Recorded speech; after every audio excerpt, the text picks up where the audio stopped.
तो हे प्रभु तुम तो तुम ही तुमसे निराला कौन है, भेद पाले आपका वो पाने वाला कौन है।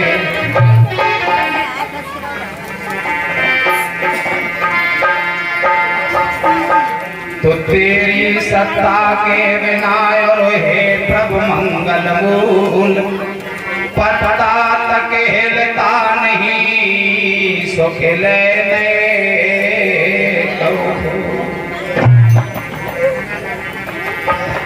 तो तुम्हारी कृपा से नाथ वीरा ने जहर पियो बच गई जान, सब जग सुखकारी है तुम्हारी कृपा से पंड सो तुम्हें बाल भय जीते, महाभारत को धर्म नीति धारी है तुम्हारी कृपा से सभा मध्वीज द्रौपदी की बच गई लाज, नाथ बढ़ गई साड़ी है तुम्हें नित ध्याव लाल त्यारो राकेश कुमार गुरु महादेव संग यो बनवारी।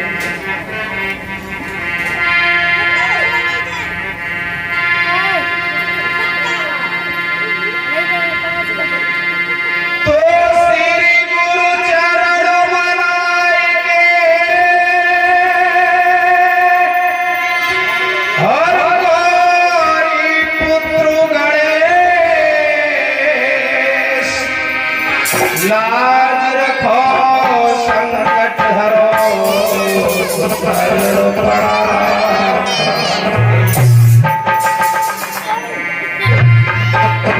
आते हैं जिभ्या पर विराजमान मैया सरस्वती, क्षीर सागर में विराजमान विष्णु भगवान मैया लक्ष्मी सहित, कमल पुष्प पर विराजमान ब्रह्मा जी, कैलाश पर विराजमान भोले बाबा मैया पार्वती सहित, कथा प्रांगण में उपस्थित पवन पुत्र हनुमान, संत महापुरुष देवी देवांगनाएं देवता एवं बेटियां सभी को नमन करते हुए अपने इष्ट को नमन करते हैं। उसके बाद में कथा का प्रसंग लेकर तो हे भारत के सारथी और तुम्हें मेरी प्रणाम, अब प्रभु आए गहरी जियो सो मेरे मन की छुट्टी लगा।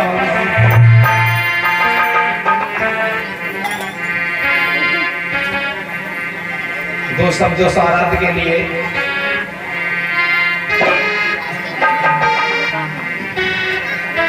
अरे गिरी नाग पड़िया मजधार सारदा के बतिया बने,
कथा की हो।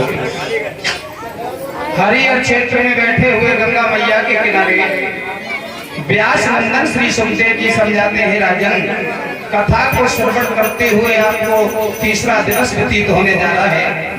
अपने तन मन चित्त को लगा करके कथा का श्रवण करें, जिससे आपके जीवन का कल्याण हो।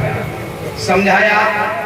अभी महाराजा उत्तानपाद के वंश में कथा चल रही थी, देवताओं के वंश में। बताते हैं थोड़ा, क्षीर सागर में भगवान विष्णु की उत्पत्ति हुई। विष्णु भगवान की नाभि से कमल का पुष्प उत्पन्न हुआ। कमल के पुष्प पर 4 मुख वाला बालक, जिनका नाम ब्रह्मा पड़ा। ब्रह्मा जी का एक सर हटा दिया गया, 3 सर ब्रह्मा जी के रहे।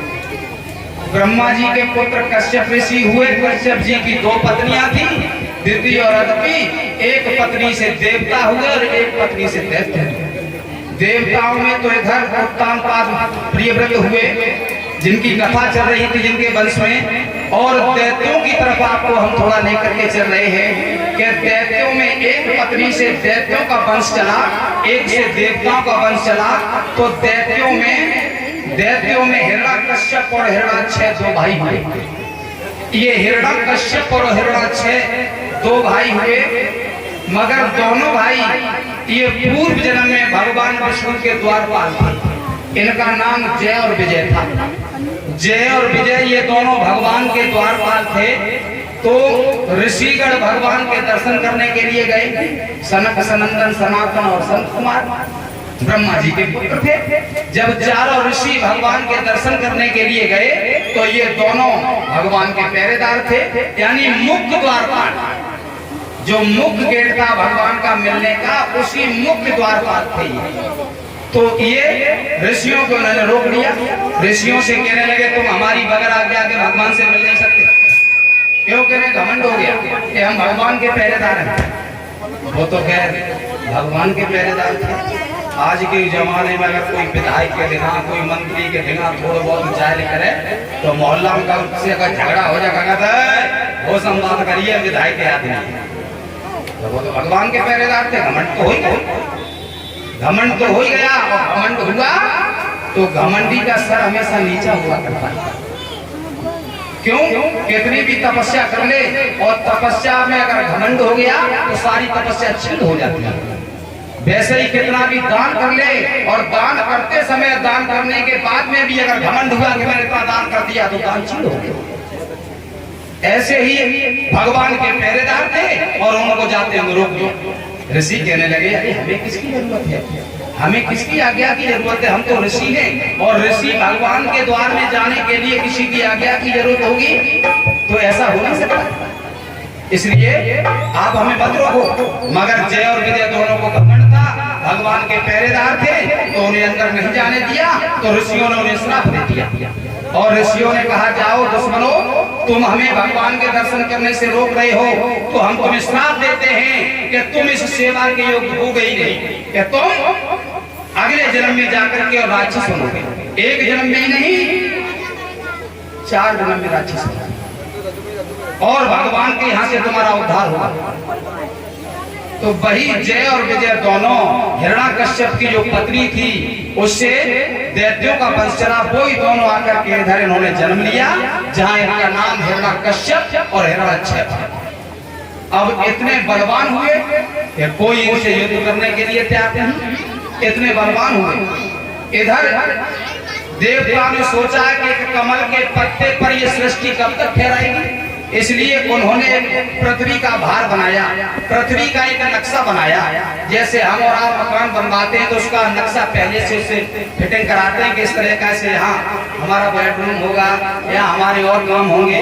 उसी प्रकार से देवताओं ने पृथ्वी का नक्शा बनाया, पृथ्वी का एक भार बनाया जिस पर ये पृथ्वी रहेगी, जिस पर ये जनसंख्या रहेगी। और उसका हिरण्याकश्यप का भाई हिरण्याक्षय बलवान था, उसको मालूम पड़ गया कि देवता कुछ मीटिंग बना रहे और जाकर के देवताओं की मीटिंग में खलबली डाल दी। पृथ्वी का जो भार बनाया था, पृथ्वी का जो नक्शा बनाया था, उसे लेकर के पाताल में चला गया। कहा कि मैं इसे छोड़ूंगा ही नहीं, देवताओं का षड्यंत्र चल जाए, मैं इसे छोड़ूंगा ही नहीं, जो देवताओं का षड्यंत्र चले।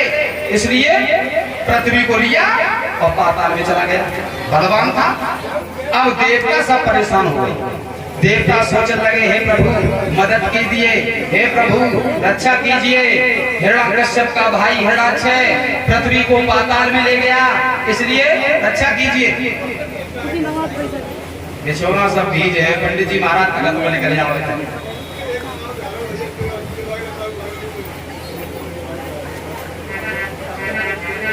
जब देखा तो भगवान की जब विनती करी तो भगवान खुद प्रकट हो गए। क्यों? भक्तों के संकट हरने के लिए भगवान हुआ करता। जब संसार वाले साथ छोड़ जाएं, घर परिवार वाले साथ छोड़ जाएं, तो सच्ची आत्माओं से अगर भगवान को पुकारोगे तो तुम्हारा संकट जरूर दूर करेगा। सच्ची आत्मा से पुकार के देखिए। द्रौपदी ने सच्ची आत्मा से आवाज लगाई, फिर भी द्रौपदी को आने में बहुत देर लग गई भगवान को, क्योंकि द्रौपदी ने द्वारकाधीश कह करके बुलाया। भगवान तो पास में थे। द्रौपदी का एक सवाल था कि प्रभु तुमने आने में बहुत देर करी, तो भगवान ने कहा द्रौपदी तुमने हमें भाई कह करके टेराई नहीं, अगर तुम हमें भाई कह करके टेरती तो मैं तुम्हारे पास ही था। तुमने तो मुझे द्वारकाधीश कह करके आवाज लगाया तो मुझे पहले द्वारका जाना पड़ा, तब द्वारका से तेरी लाज बचाने के लिए आना पड़ा। भगवान भक्तों की लाज बचाने के लिए होते। भगवान ने देखा ये राक्षस बड़ा उपद्रवी है, बलवान भी है और जल के अंदर पृथ्वी को ले गया है, और जल में किसी जीव जंतु की इतनी ताकत नहीं होती है कि जल के अंदर युद्ध कर सके। तो भगवान ने फौरन सूकर का रूप धारण कर लिया, 12 का रूप बना लिया भगवान ने, क्योंकि सूकर के अंदर इतना बल होता है कि कितना भी तेजी से जल चलता हो, अगर उसे छोड़ दिया जाए तो सीधा लगेगा जाकर। जल के अंदर सूकर में बहुत ताकत होती है, इसलिए भगवान ने 12 का रूप धारण कर लिया और 12 का रूप धारण करके पाताल में जाकर के हिरण्याकश्यप के भाई हिरण्याक्षय का वध किया, और वध करने के बाद में पृथ्वी को पुनः वापस लेकर के आए।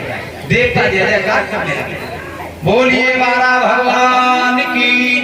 इसी प्रकार से भगवान के 24 अवतार हुए थे। कचो पानी बस कोई बात नहीं। अब जब हिरण्याकश्यप के भाई हिरण्याक्षय का वध कर दिया भगवान ने, तो हिरण्याकश्यप को मालूम पड़ा कि मेरे भाई को और विष्णु ने और सूकर का रूप धारण करके मार डाला। तो मन में एक विचार बनने लगा। क्या सोचने लगा हिरण्याकश्यप भगवान के प्रति? के भाई का मरण जो सुनते ही और भाई का लोहू खोल गया, आ गया क्रोध हिरण्याकश्यप भूमंडल सारा।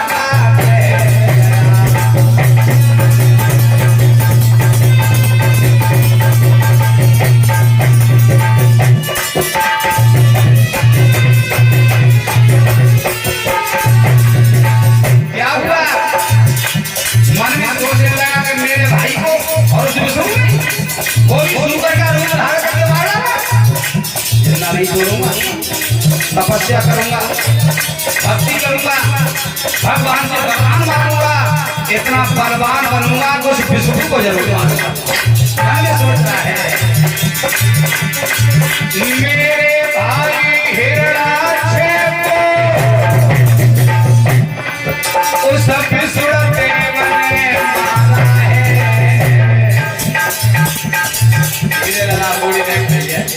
समझ आते हो मगर सरस्वती मैया की कृपा है। मेरे भाई हिरणाक्षेप तेरे जैसे मेरे ताकत लग गया मेरे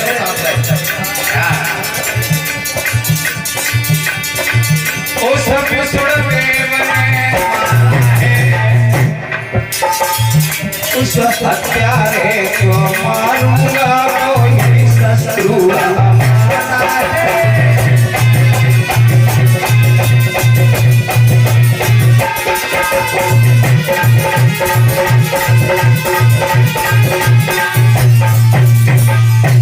अब तो मन में ये उसने विचार बना लिया कि मैं तपस्या करूंगा, इतना बलवान बनूंगा तो उस विष्णु को जरूर मारूंगा। और मन में विचार बन करके हिरण्याकश्यप तपस्या करने के लिए चल। जब तपस्या करने के लिए हिरण्याकश्यप चला, भगवान ने देखा, देवताओं ने देखा, हड़कंप मच गया देवताओं में। देवता सोचने लगे अगर इसकी तपस्या पूर्ण हो गई तो फिर देवताओं का ठिकाना नहीं लगेगा, इसलिए कोई उपाय करो, कोई उपाय करो जिससे इसकी तपस्या पूर्ण हो पाए। तो भगवान ने एक मायावी तोता बना करके उसके मार्ग में बिठा दिया, मायावी तोता। और तोता हरि का नाम लेने लगा। मायावी तोता भगवान ने, देवताओं ने और बिठा दिया, तोता हरि का नाम लेने लगा। और हरि के नाम से हिरण्याकश्यप को नफरत थी, विष्णु के नाम से नफरत थी। और तोता के नाम से जो मार्ग में नाम सुना कि तोता ये हमारे दुश्मन का नाम ले रहा है, ये तोता हमारे दुश्मन का नाम ले रहा है, इसने हमारा सगुन बिगाड़ दिया, अब हम तपस्या करने आज नहीं जाएंगे क्योंकि सगुन बिगड़ गया। ये हमारे सामने दुश्मन का नाम ले रहा है और हम तपस्या करने जा रहे थे, चलो हम कल तपस्या को चलेंगे। और हिरण्याकश्यप लौट आया। जब हिरण्याकश्यप की पत्नी कयादु बहुत चतुर थी, भगवान की भक्त थी, कयादु ने देखा कि पिया आप तो जंगल में तपस्या करने गए थे, आप क्यों लौट आए, क्यों लौट आए आप? तो हिरण्याकश्यप कहने लगा तुम्हें नहीं मालूम, मेरा सगुन बिगड़ गया। एक तोता हमारे दुश्मन का नाम ले रहा था, इसलिए उसने सगुन बिगाड़ दिया, तो मैं वापस चला आया। अब मैं आज नहीं जाऊंगा, कल जाऊंगा। मगर हिरण्याकश्यप की पत्नी चतुर थी, उसने जब हिरण्याकश्यप महलों में रुका तो हिरण्याकश्यप की पत्नी कहने लगी पिया जितने समय तक आप हमसे संभोग करेंगे तब तक वही नाम लेंगे जो तोता ले रहा था। क्या कह रहा था तोता? जब हिरण्याकश्यप की पत्नी कहने लगी पिया वही नाम लेकर के मुझे सुनाओ, जितने समय तक आप हमारे महलों में रुकोगे, हमसे जितने समय तक मिलेंगे, संभोग करेंगे, तब तक वही नाम नहीं। कहाँ तोता के नाम, मुंह से नाम सुनने से लौट आया और पत्नी के प्यार में फंस करके वही नाम लेने लगा जो तोता ले रहा, हरि का नाम लेने लगा। मगर इधर सुबह होते ही तो हिरण्याकश्यप जंगल में तपस्या के लिए चला गया। भगवान की माया से इधर उसकी पत्नी कयादु के पेट पे बच्चा है। भगवान की माया से धीरे धीरे अब वो तपस्या उधर करने लगा।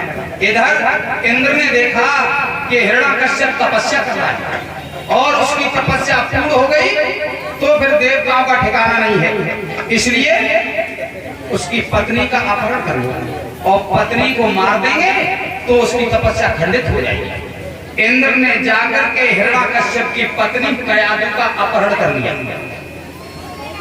कयादु का अपहरण करके लेकर के अपने रथ में बिठा करके चले तो रास्ते में देव ऋषि नारद मिल गए। जाग बोला के साइया मार सके ना, भगवान जिसकी रक्षा करता उसे कोई मारने वाला नहीं होता। देखा तो देव ऋषि नारद मिल गए। नारद कहने लगे, इंद्र क्या कर रहे हो, क्या कर रहे हो, किसी की पत्नी को चुरा करके ले जा रहे हो, कहाँ ले जा रहे हो? इंद्र कहने लगा, देव ऋषि नारद, ये हिरण्यकश्यप की पत्नी है कयाधु, इसे मैं मार दूंगा। जब मैं मार दूंगा तो इसके पति की तपस्या खंडित हो जाएगी। नारद कहने लगे, इंद्र तुम नहीं जानते, तुम्हें डबल हत्या लगेगी। एक तो ये मरेगी हिरण्यकश्यप की पत्नी, और इसके पेट में भगवान का भक्त पल रहा है, बहुत बड़ा भगवान का भक्त है, उसके वो भी मरेगा तो तुम्हें बहुत बुरी हत्या लगेगी। इंद्र कहने लगा, तुम्हें कैसे मालूम है किसके पेट में भक्त है? जब इसका पिता ऐसा है तो ऐसा ही होगा। देव ऋषि नारद कहने लगे, ऐसा नहीं होगा, देवताओं का षड्यंत्र है, और नहीं तो हिरण्यकश्यप की पत्नी को तुम हमें दे दो। और हिरण्यकश्यप की पत्नी को देव ऋषि नारद अपनी कुटिया में ले गए, जहाँ भगवान की चर्चाएं होती थी, भगवान का गुणगान होता था, दिन व्रत नृत्य क्रिया होती थी, भगवान का पूजन होता था, भगवान की आरती होती थी, और वही पेट के बच्चे पर असर पड़ने लगे। वैसे भी भगवान का भक्त था और पेट में ही उसके संस्कार बदलने लगे। और ये सत्य है कि माता निर्माता भवत, बच्चे का निर्माण करने वाली माँ होती है। और आज के जमाने में तो सब नेट से काम चल रहा है, सब नेट। पहले हमारी माता बहनाएं जब पेट में बच्चा हुआ करते थे तो बड़े बड़े वेद शास्त्रों का अध्ययन करती थी, गीता रामायण को सुनती थी, वेद शास्त्रों को सुनती थी, बड़े बड़े प्रतापी राजाओं की कहानियां सुनती थी, बड़े बड़े संतों का भजन यश सुनती थी, तो पेट के बच्चे पर वैसे ही असर पड़ते थे। आज तो कोई काम है अपन पलका पर हरी टीम में तो रिवॉर्ड हाथ में और पल्लंग नाच रहे सर। लला जब लला पेट से बाहर आओ, मुझे तो मम्मी जे को नाच रहे थे बम्बई के हीरो है, तो लला बम्बई को हीरो ना बन भाई वो तो बनिए ना, को जीरो तो बनिए जाएगा। तो बच्चे का निर्माण करने वाली माँ होती है, माँ चाहे संतान को वैसा बना सकती है। पहला गुरु, प्रथम गुरु तो माँ ही बताया है, माँ ही सब कुछ, बोलना ही माँ सिखाती है, चलना भी माँ सिखाती है। प्रथम गुरु संसार का सब ज्ञान माँ कराती है पहले, क्यों? प्रथम गुरु बताया है माँ। अब हिरण्यकश्यप की पत्नी कया, इधर तो हिरण्यकश्यप की तपस्या पूर्ण हुई, और इधर हिरण्यकश्यप की पत्नी कयाधु ने और देव ऋषि नारद की कुटिया में एक पुत्र को जन्म दिया, और उस पुत्र का नाम देव ऋषि नारद ने प्रहलाद रखा। जब धीरे धीरे प्रहलाद देव ऋषि नारद की कुटिया में बड़े होने लगे, इधर हिरण्यकश्यप की तपस्या पूर्ण हुई, भगवान प्रकट हो गए और कहा कि वरदान मांग लो। तो वरदान मांगने के लिए जब तैयार हुआ, क्या वरदान मांगा? क्या मांगा?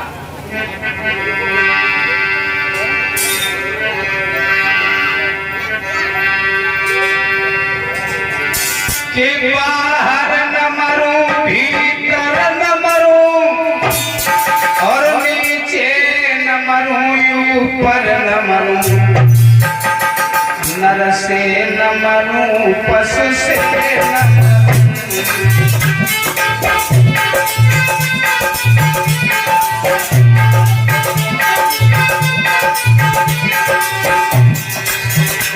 नर से न मरूं, पशु से न मरूं, व्यापे कोई हथियार नहीं।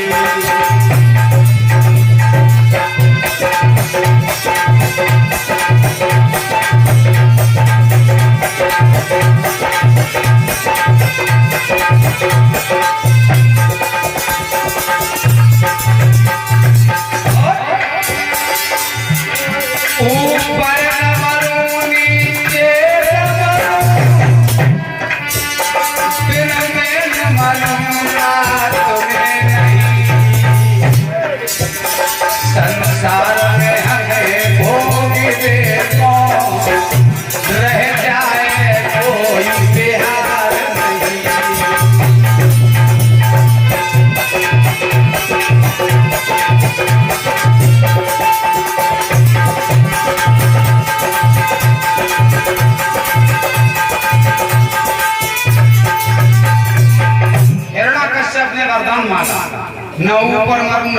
मरूं, न दिन में मरूं न रात में मरूं।